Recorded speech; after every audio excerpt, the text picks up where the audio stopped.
Carissimi amici del buon vino, buongiorno et bienvenue sur notre chaîne YouTube afin d'écouter une analyse technico-sensorielle des vins de Franco Conterno. Quelques trucs à savoir sur Franco Conterno, c'est d'abord que c'est un petit domaine familial qui existe depuis 4 générations, donc des familles de père en fils qui se transmettent le savoir et les terres surtout, puisqu'ils ont la chance d'être propriétaires de parcelles de vignes dans la région des Langhe. Donc c'est vraiment les Langhe, le berceau du Nebbiolo, cépage qui permet de produire le Barolo, qui internationalement est plus que connu. Et en fait, ils sont situés dans le village de Monforte d'Alba. Il faut savoir aussi que Franco Conterno, c'est un domaine qui a été un des pionniers de l'agriculture et la vinification biologique, puisqu'ils ont été, si pas les premiers, un des tout premiers à avoir leur certification bio. Certification bio que vous ne retrouverez pas sur la bouteille, parce que d'abord ce n'est pas obligatoire, et que eux estiment que c'est un argument de vente qu'ils n'aiment pas trop. D'ailleurs, c'est aussi un vigneron qui n'aime pas être présent dans les guides du vin, donc il n'envoie jamais des échantillons dans les différents critiques de vin, etc. Ça ne les intéresse pas, ils n'aiment pas ça. Et puis pour revenir à la certification biologique, il me disait aussi, d'abord c'est un argument de vente que j'aime pas, mais deuxièmement, on n'a pas de rétro-étiquette, donc je me vois mal aller abîmer notre étiquette familiale historique avec une grosse feuille verte devant. Voilà, ça exprime un petit peu l'état d'âme, l'état d'esprit et la philosophie de la famille Conterno. Aujourd'hui, le domaine est guidé par Daniele, qui est on va dire le plus jeune fils en activité. Il a une petite quarantaine d'années. Que dire d'autre sur Franco Conterno? Eh bien, c'est un vigneron qui vinifie aussi bien les cépages classiques des Langhe, qui sont le Nebbiolo tout d'abord, la Barbera, le Dolcetto, mais il a aussi été ressuscité un cépage oublié qui était la Nascetta en vin blanc, dont on va parler tout à l'heure. Franco Conterno a une gamme assez large, parce qu'il a pas mal de petites parcelles disséminées autour de son domaine, et ces parcelles, il les utilise vraiment pour des caractéristiques bien précises, et ça permet d'avoir des vins à la forte identité. Identité, c'est quelque chose de très important chez Franco Conterno, parce que ce sont des gens qui font du vin de manière à ne pas essayer d'orienter le résultat final vers un goût. Ils veulent juste exprimer la terre, le raisin, le cépage, dans le millésime dans lequel il a été vinifié, avec ses qualités et ses défauts. Ce n'est pas des gens qui vont essayer de faire ci ou ça pour orienter le goût du vin, pour satisfaire un marché ou un autre. Non, ils vont faire le vin avec le moins d'intervention humaine possible, déjà en respectant le cahier de charge bio, mais en plus en essayant vraiment de retrouver dans le verre une image, une photo de ce qu'ils ont eu comme sensation quand ils ont croqué le raisin dans la vigne. Ça, c'est la philosophie de Franco Conterno. Alors, au niveau de la gamme, on va d'abord vous parler de 3 blancs qui sont le Chardonnay, le Nascetta et le Langhe Bianco. Ceux-ci, ce sont des monocépages, donc 100% Chardonnay, 100% Nascetta. Et puis ici, on a un assemblage de 90% Chardonnay et 10% de Sauvignon. Alors, au niveau du au niveau du Chardonnay. Le Chardonnay, c'est un cépage international fort connu, assez classique, mais qui, dans les Langhe, trouve un écrin assez intéressant, parce qu'il y a beaucoup de vignerons qui cultivent le Chardonnay là-bas, et on commence à sortir des Chardonnays très intéressants. Pour les amateurs, on peut vraiment trouver des vins qui ont énormément de complexité, de longueur, de richesse, et on se rend compte avec le temps qui passe que vraiment le Chardonnay est en train de donner des résultats exceptionnels dans les Langhe. Alors, pour parler du Chardonnay de notre ami Franco Conterno, qu'est-ce qu'on a? On a vraiment quelque chose à l'identité Chardonnay très marquée. On a un vin d'abord très généreux. On sent directement au nez que ça a beaucoup d'épaisseur, pas mal de générosité. On a des arômes de beaux fruits mûrs. On a des petites touches de banane. On sent que c'est frais aussi, malgré tout ça. Au palais, on a cette richesse, vraiment cette marque de fabrique du Chardonnay. Mais je trouve que c'est marqué aussi par un côté terroir. On a une belle pointe de minéralité sur ce Chardonnay. C'est vraiment très intéressant. C'est long. C'est un vin qu'on va pouvoir boire et déguster, j'ai envie de dire, très facilement, parce que c'est relativement frais, c'est jeune, ça a beaucoup de fraîcheur, une belle identité. Un vin blanc que vous allez pouvoir utiliser à l'apéritif, vraiment, il se suffit à lui-même. Vous allez pouvoir l'utiliser aussi sur un plateau de crustacés, sur une viande blanche, pourquoi pas, cuisiner vraiment de manière simple. Et comme je le répète, je pense que ce vin blanc-là, je pourrais vraiment le boire tranquillement tout seul. Voilà. Donc ça, c'était pour le chardonnay.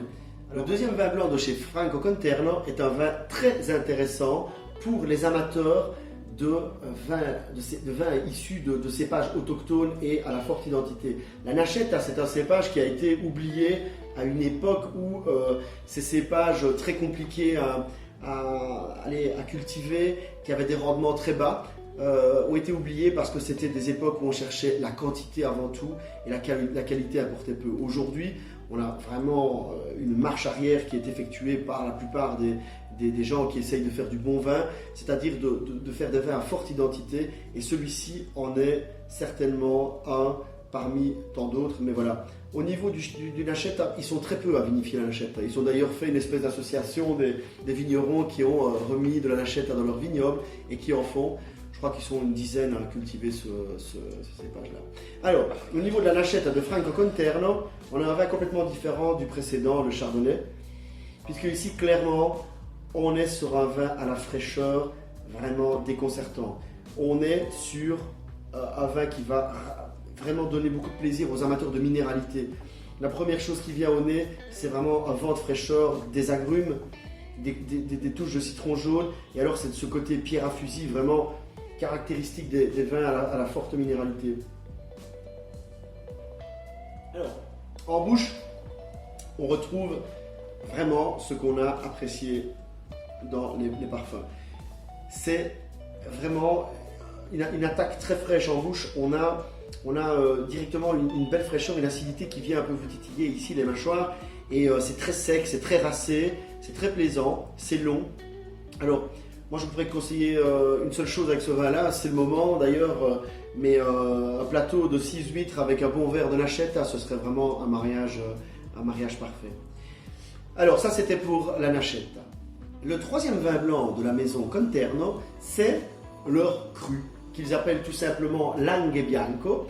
Le Langhe Bianco, c'est une interprétation un peu personnelle du vigneron. Donc ça veut dire qu'il pourrait très bien mettre de la Nacheta, il pourrait mettre n'importe quel cépage. L'important c'est qu'il soit vinifié, mis en bouteille dans la zone de production des Langhe. Donc ici, le vigneron, il a choisi de faire un assemblage de 90% de Chardonnay et 10% de Sauvignon. Et chose très importante, c'est que ce vin blanc-là, une fois qu'il est vinifié, il va subir un élevage de 12 mois en barrique de chêne. Donc petite barrique de 225 litres.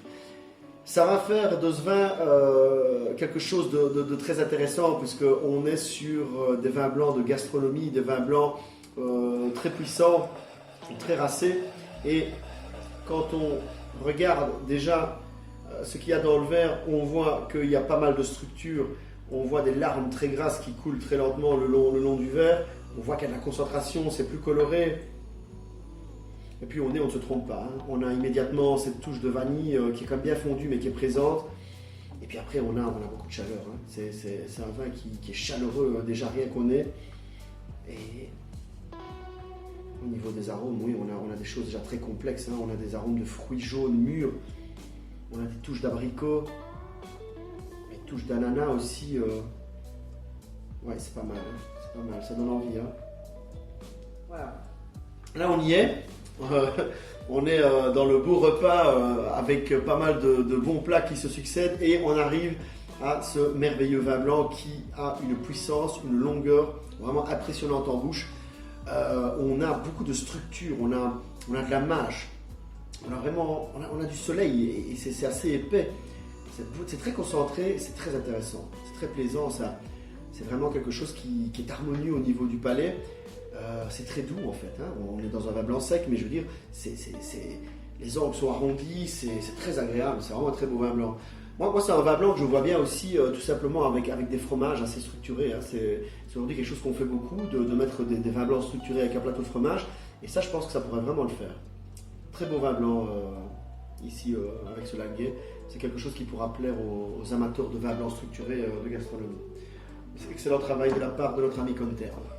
Je vais maintenant vous parler des 3 premiers vins rouges de chez Conterno, qui sont 3 grands classiques. Dolcetto, Nebbiolo Barbera.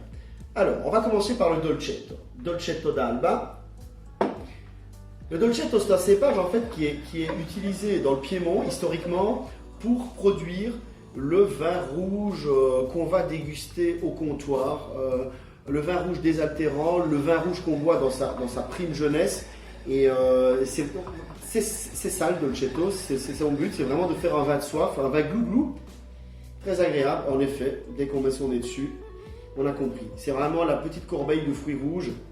C'est très frais, c'est très jeune, c'est vif, c'est plein de vigueur.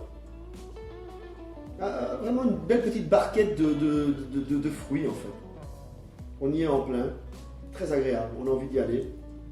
C'est typiquement ce que j'attendais d'un Dolcetto. C'est typiquement ce que les Piémontais attendent d'un Dolcetto quand ils vont au bar après une dure journée de travail et qu'ils veulent boire un ballon de rouge au bar avec leurs potes. C'est ça, c'est vraiment un vin glouglou. Vous avez envie de boire un bon verre de vin rouge qui n'est pas fort. D'ailleurs, on est ici, c'est rare pour des vins italiens, on a 12 degrés et demi d'alcool, donc c'est quelque chose qui ne va pas vous tomber dans les jambes. C'est très rafraîchissant. C'est vraiment sec. Ça a une belle fin de bouche, acidité un peu style comme si vous aviez en bouche un noyau de cerise. C'est vraiment très très très très bon. C'est fin, c'est léger, c'est jeune, c'est vif et c'est beau. Ça fait plaisir en fait très simplement. On va passer à des choses beaucoup plus sérieuses avec le Nebbiolo. Le Nebbiolo, c'est le cépage des Langhe. Et qu'est-ce qu'on a ici? On a son Nebbiolo qui ne va pas être utilisé pour faire du Barolo, hein, on en parlera tout à l'heure. Ici, c'est son Nebbiolo d'Annata, donc un Nebbiolo plus jeune, qui va quand même subir un léger passage sur le bois, hein, pour lui donner un petit peu de structure. Et alors là, qu'est-ce qu'on a directement au nez? On a une élégance, une finesse, une complexité qui est caractéristique du Nebbiolo. Le Nebbiolo, on dit que c'est la Bourgogne de l'Italie. Là, je peux vous dire qu'on y est en plein. C'est des vins qui ne sont pas chargés en matière, qui sont quasi transparents. Ils ont toujours cette caractéristique de l'ongle assez brunâtre autour. Et voilà, on sent qu'on est sur quelque chose déjà pour se faire plaisir, pour étonner des amateurs. Hein. Le Nebbiolo, c'est le Nebbiolo. On est sur le Nebbiolo dans sa version jeune, parce qu'on a toutes ces caractéristiques assez structurées, assez fines, assez délicates. Maintenant, ce qui est chouette, c'est que Conterno a réussi à nous le traduire en un vin qui est fort, fort équilibré. On sent le talent du vigneron là-dedans parce qu'il y a vraiment une harmonie parfaite. C'est un vin qui n'est ni trop ni trop peu. C'est un vin que vous allez pouvoir mettre sur une table avec des très bonnes choses et des amateurs de vin. Et à un moment donné, on va se taire pour en discuter parce que ça en vaut la peine. C'est un très très très beau Nebbiolo, croyez-moi. Pour découvrir le cépage roi de Langhe, c'est certainement une bouteille que vous devez goûter. C'est très chaud. On va goûter maintenant le troisième cépage autochtone du Piémont, particulièrement des Langhe, qui est la Barbera. La Barbera, c'est un vin c'est un cépage qui a fort évolué ces 20 dernières années, puisque avant c'était un cépage qui était utilisé justement uniquement pour ses hauts rendements et faire des vins très simples de soif. Aujourd'hui, les vignerons, ils sont en train de faire des Barbera vraiment de très haut vol. Celui-ci, c'est déjà un Barbera qui décline en Barbera superiore. Ça veut dire qu'il remplit un cahier de charge déjà pour avoir un vin plus structuré, plus élégant et plus complexe. Alors, voilà, caractéristique du Barbera, la chose qui nous saute aux yeux, c'est cette chaleur en fait. Ce côté sauvage, ce côté solaire. C'est généreux, hein? C'est vraiment un cépage qui donne des arômes généreux, gourmands aussi, très très gourmands. Mais, vous voyez, c'est pas la même chose que le Dolcetto où c'est beaucoup plus jeune, plus vif. Ici, on a déjà donné beaucoup plus d'épaisseur, on sent que le nez est plus concentré, on sent que le vin a plus d'épaules, on sent que c'est plus large en fait. Alors, c'est pas un hasard à mon avis si ce vin est un des vins qu'on vend le plus chez Ervina, parce que je pense que rapport qualité-prix, c'est difficile à battre. C'est très très très très très beau. Ça a vraiment beaucoup d'élégance, mais ça surtout cette fameuse gourmandise, on la retrouve en bouche. Ça a de la mâche, on pourrait le mastiquer et c'est gourmand en fait. C'est gourmand, c'est long, c'est rond. Ça a vraiment des angles très arrondis et on n'a qu'une envie, c'est de replonger dans le verre parce que franchement, Voilà, c'est très réussi. Bravo Franco Conterno pour ce beau Barbera Superiore qui est, je le répète, un des best-sellers de chez Avina, tout vin confondu, toute région confondue. Alors, nous avons découvert les 3 vins blancs de chez Franco Conterno avec 2 monocépages très intéressants, très immédiats et faciles, sont crus. Ensuite, nous avons dégusté, on va dire que c'est le prêt-à-porter de chez Franco Conterno, 3 rouges vraiment très chouettes, au rapport qualité-prix vraiment imbattable et avec des identités vraiment chouettes. On va maintenant s'attaquer à la haute couture de chez Franco Conterno avec 3 de ses plus grands vins. Le premier des 3 grands crus, on va dire grands crus de chez Conterno que je voudrais vous présenter, c'est son fameux Barbera d'Alba Bricco Torta. Alors, Bricco Torta, c'est un vin très nouveau dans sa gamme. En fait, ceci, c'est le 2e millésime qu'il produit. C'est le fruit en fait de vieilles vignes qu'ils ont achetées il y a quelques années et qu'ils ont converti en bio. Et en fait, c'est une parcelle qui héberge des vignes qui ont plus de 50 ans. Et la grosse différence, c'est que en plus d'avoir le jus de vieille vigne qui est très concentré, c'est un vin qui va subir un élevage de plus de 12 mois en barrique neuve de chêne français. Il avait vraiment l'idée de donner le côté bordelais sur un cépage autochtone des Langues. Et franchement, le résultat est très intéressant. Alors, première chose, c'est qu'à l'examen visuel, on a compris immédiatement qu'on avait affaire à un pur concentré de raisin. Et voilà, les vieilles vignes, c'est un peu ça aussi. C'est beaucoup moins de rendement, mais par contre, beaucoup plus de concentration et beaucoup plus de complexité. Le vin ici, il est noir, il a une robe impénétrable, il est bien gras, hein, c'est chargé en polyphénol. Et alors, ben voilà, après, que dire? Au niveau du nez, on a compris qu'on était passé dans une autre dimension. C'est un vin de grand soir, hein, c'est un Barbera. Je vous expliquais que les Barbera, il fut un temps, c'était le vin glouglou, on faisait la production. Ben voilà, aujourd'hui, on peut faire des Barbera comme ça. Et croyez-moi, ce que j'ai ici dans le verre, c'est dommage qu'à travers la caméra, on ne peut pas vous faire profiter des arômes, mais c'est du lourd. Hein. On a un bouquet qui est généreux, qui est expressif à souhait. Et alors, il y a une chose qui saute vraiment au nez en premier, c'est une cerise sous kirsch. Vous voyez vraiment cette cerise sous alcool qui garde ce côté fruité très jeune, mais en même temps enrobé avec beaucoup de personnalité. C'est ça qui saute aux yeux en premier. Et puis après, on a une panoplie d'autres arômes très intéressants qui se déclinent sur l'épice. On a une touche de clou de girofle, de poivre et aussi de fruits noirs, hein, de fruits noirs mûrs. C'est un très beau nez, c'est très élégant. C'est vraiment du beau travail. Waouh! Je ne crache pas ce vin. Il est vraiment magnifique. Bon, après, c'est là la sensation, quand je vous disais qu'on était passé d'une catégorie à une autre, on est dans un autre monde. Au niveau structure, là, il me manque une belle côte à l'os, hein, parce que c'est du costaud. Hein. La structure, elle est vraiment soutenue par une charpente impressionnante. Les tanins sont présents, mais dans le Barbera, les tanins souvent sont plus lisses, sont plus enrobés, et c'est ce qu'on a ici. Hein. C'est très élégant, c'est très fin, c'est gourmand, ça a une longueur infinie, puissance, il y en a. Alors, c'est 15 degrés d'alcool, hein, ce vin-là, mais on ne le sent pas parce que c'est intégré, c'est fondu dans une harmonie parfaite.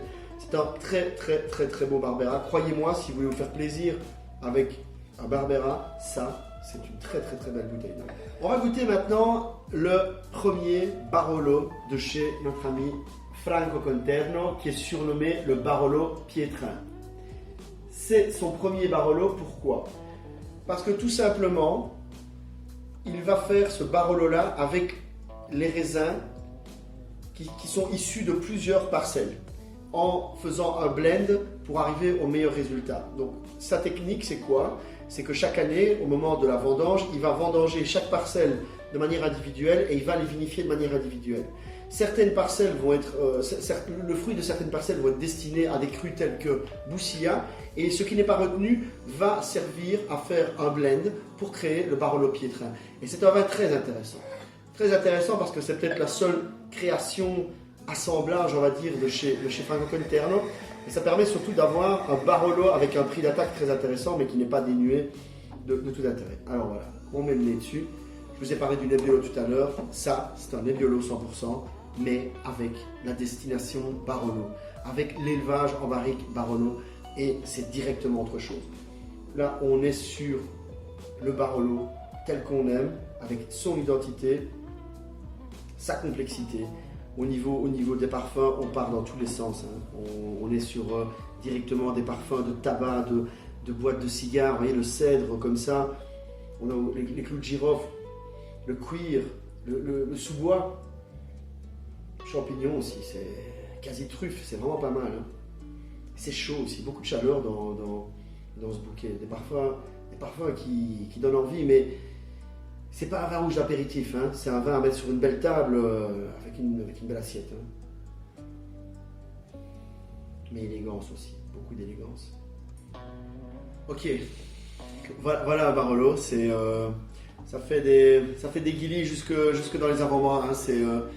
C'est waouh, hein. C'est puissance 4, c'est une vraie gifle en fait. C'est un très très très beau Barolo. On a de la chance parce qu'on est dans un millésime actuellement qui est le millésime 2016, comme vous pouvez le voir, qui est un millésime facile pour Barolo. Pourquoi? Parce que c'est un millésime qui a été très chaud et donc qui permet d'avoir des Barolos qui sont déjà relativement consommables dès leur arrivée sur le marché. Parce qu'il y a des fois des années à Barolo où il faut vraiment laisser vieillir le vin. Ici, c'est quelque chose dont on peut profiter maintenant et c'est très fin, très élégant, mais alors avec une puissance et une longueur. Waouh, c'est juste parfait. Et quand je sais que ça c'est un premier Barolo dans sa gamme, je me dis que c'est vraiment un maître achat pour découvrir un Barolo. Croyez-moi, un Barolo à découvrir, que vous pouvez consommer dans l'immédiat. Maintenant ça reste un Barolo. Si vous voulez l'oublier 10-15 ans, aucun problème, hein, ça sert à ça. On va terminer par la pépite de chez notre ami Franco Conterno, qui est son Barolo Riserva Bussia. Bussia, c'est un lieu-dit dans la région des Langhes qui est considéré comme un des meilleurs endroits pour la production des plus grands Barolos.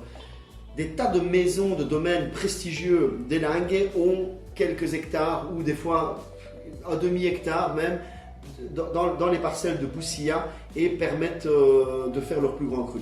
Ici, il le décline en version Riserva, ça veut dire qu'il le sort un an plus tard qu'une année normale à Barolo. Et donc, c'est pas plus mal parce que c'est des vins qui ont quand même une destination de vieillissement. Les gens qui ont de la patience, qui vont pouvoir oublier cette bouteille-là quelques années avant de la consommer, c'est sûr qu'ils vont faire quelque chose de très intéressant parce que ces vins-là sont faits pour évoluer. Un vin comme ça, aujourd'hui, il est évident qu'on peut en profiter, mais il ne faut pas hésiter à mettre dans une carafe et l'oublier 2 heures avant de le consommer. Alors, on peut parler du millésime déjà. Je vous ai parlé de 2016 qui était un millésime qui donnait des vins relativement près au niveau de Barolo. Ici, on est sur millésime 2014. 2014, c'est une vraie année à Barolo à vieillir. 2014, c'était une année très compliquée en Italie. Il y a beaucoup d'endroits, certains vignerons n'ont pas fait de vin tellement il a plu. C'était une année très humide et là, en plus, ils sont dans le nord. Ça n'a pas été simple, mais ce qu'il en est sorti, c'est pour faire des Barolo à vieillir. Alors ici, c'est bien parce que 2014, on est en 2020, on peut déjà commencer à se permettre à le goûter, mais c'est certain que patience pour ce vin-là, ça portera ses fruits. Alors, si je peux faire un simple résumé, tout ce que j'ai adoré dans les parfums de Barolo Pietrin, je les retrouve exposant 3 ici en fait. C'est juste beaucoup plus précis, beaucoup plus droit, beaucoup plus expressif, beaucoup plus puissant, beaucoup plus cherché en fait. C'est généreux, c'est très impressionnant. Là, on est clairement sur un Barolo à émotion. Hein. C'est un très très très grand vin. Mes chers amis, ici, c'est du sérieux. Hein. Alors, ce vin, c'est une vraie bombe. Je ne l'avais plus goûté depuis longtemps. Ça fait quelques mois qu'on a ce vin-là, je l'ai goûté quand il est arrivé, je le regoute aujourd'hui. Je le partage avec vous. C'est grandiose. C'est un vin magnifique. Alors, je vous ai parlé de son potentiel de vieillissement. On est clairement en potentiel de vieillissement. Hein. Les tanins sont là, l'acidité est là. Ça, c'est le témoin du potentiel de longévité de ce vin-là. C'est des vins qui n'ont pas de date de limite de vieillissement, hormis le fait que si le bouchon ne tient pas, voilà. Mais si le bouchon tient, ce vin-là, ça n'a pas de limite. Ça, c'est du waouh, c'est du grand Barolo. C'est vraiment un très très bon vin. Je vous assure que je crois que la prochaine fois qu'il y a un gibier qui va être servi à la maison, je pense que même si c'est encore un peu jeune, je vais le carafer 2 heures et je vais me faire plaisir. C'est magnifique. Moi, je dis bravo à Daniele pour son travail. Bravo à la famille Conterno et continuez comme ça. Je ne l'ai pas craché et je vais terminer mon verre. Je vous dis Merci de m'avoir suivi. J'espère que je vous ai fait voyager dans le Piémont à travers les vins de Franco Conterno. Surtout, n'hésitez pas à vous faire plaisir. C'est le moment parce que la promo elle est intéressante et vous n'allez pas être déçus parce que ce qu'il y a dans ces bouteilles, c'est du vrai plaisir et du super beau travail. Arrivederci a tutti.